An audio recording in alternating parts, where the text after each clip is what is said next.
Bonsoir à tous, c'est moi, le Père Jean-Christophe. Je ne vous oublie pas dans ma prière chaque jour. Je sais que vous ne nous oubliez pas non plus, parce que vous nous envoyez des petits messages, mais aussi de très beaux dessins que vous avez faits pour ce dimanche des Rameaux. Les enfants à l'intérieur aussi, mais aussi pour le chemin de la croix. Vous avez fait de très belles stations et je vous en remercie infiniment. Aujourd'hui, nous commençons la Semaine Sainte avec ce qu'on appelle le dimanche des Rameaux et de la Passion. J'ai le très grand regret, parce que c'était vraiment ma joie, de ne pas pouvoir faire cette grande procession avec les rameaux, avec cette joie qui nous anime dans la communauté paroissiale Sainte-Dévote. Cette année, nous n'allons pas bénir les rameaux.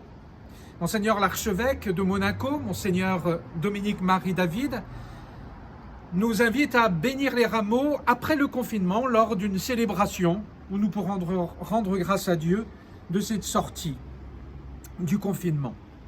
Le dimanche des Rameaux et de la Passion, parce que nous célébrons deux choses en définitive.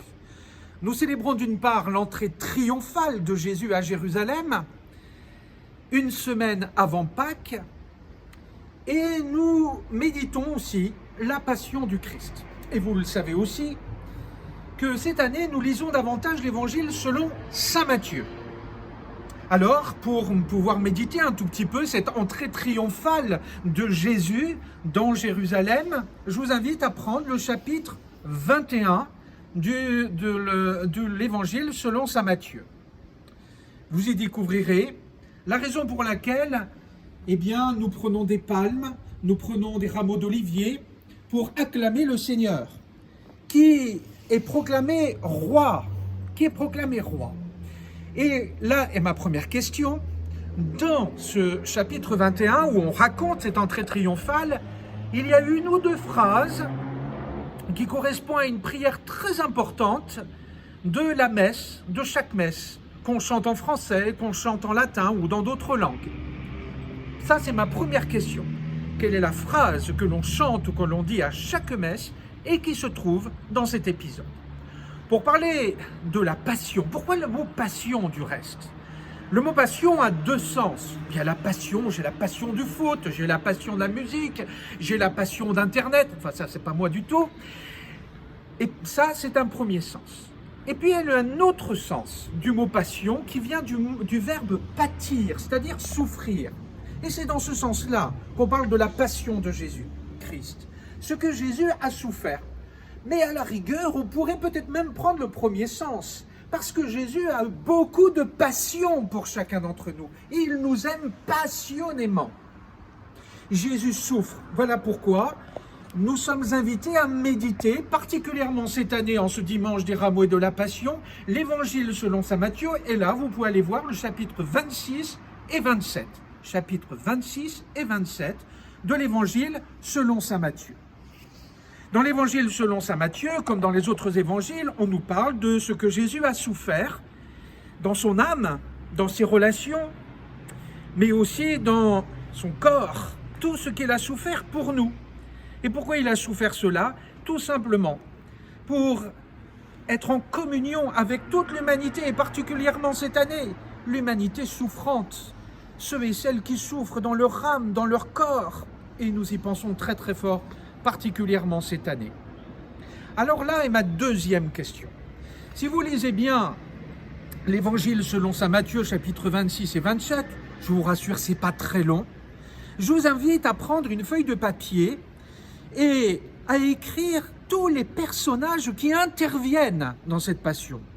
C'est-à-dire du jeudi saint au soir, lorsque Jésus prend son dernier repas, avec l'institution de l'Eucharistie, mais aussi le lendemain, le vendredi matin et le vendredi midi, avec le jugement, la condamnation, et Jésus qui porte sa croix, il est mis en croix et il est mis au tombeau. Quels sont donc les personnages qui interviennent? Parce que si saint Matthieu, comme les autres évangiles, font intervenir ces personnages, c'est pas pour faire une décoration de l'histoire, pas pour illustrer simplement. C'est parce qu'ils ont un rôle très important à jouer, non seulement dans l'histoire de Jésus, mais aussi dans la nôtre. Comment a réagi Jésus vis-à-vis de tel ou tel personnage? Comment réagit tel personnage? Est-ce que je peux m'identifier, moi, à travers tel personnage?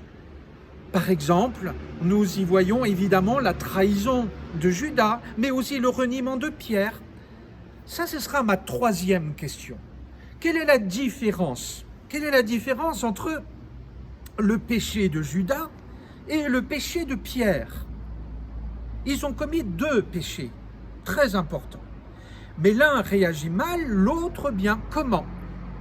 Voilà mes trois questions que je voudrais vous poser. La première question, vous vous rappelez, c'est le chapitre 21 selon saint Matthieu. Quelle est la phrase qu'on retrouve à chaque messe? Ma deuxième question, quels sont les personnages qui interviennent dans l'histoire de la passion de Jésus-Christ, chapitre 26 et chapitre 27 de saint Matthieu?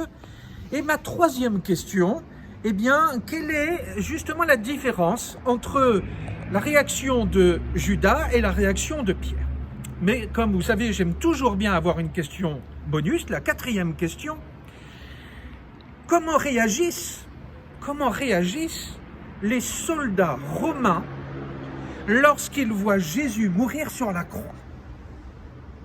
Et cette question, elle est à méditer. Pourquoi les soldats romains proclament cette foi en Jésus? Mais je ne vais pas plus loin. Je vous souhaite, malgré les circonstances difficiles, et je sais de plus en plus difficiles, du confinement, un bon dimanche des rameaux et de la Passion. Et je vous rappelle que si on ne peut pas bénir les rameaux aujourd'hui, eh bien plus tard, après le confinement, nous ferons une célébration pour bénir les rameaux. Je prie pour vous très très fort, c'est sincère et c'est vrai, et je vous demande de le faire aussi pour moi, pour donc l'audio, les uns pour les autres. Je vous aime beaucoup, à bientôt.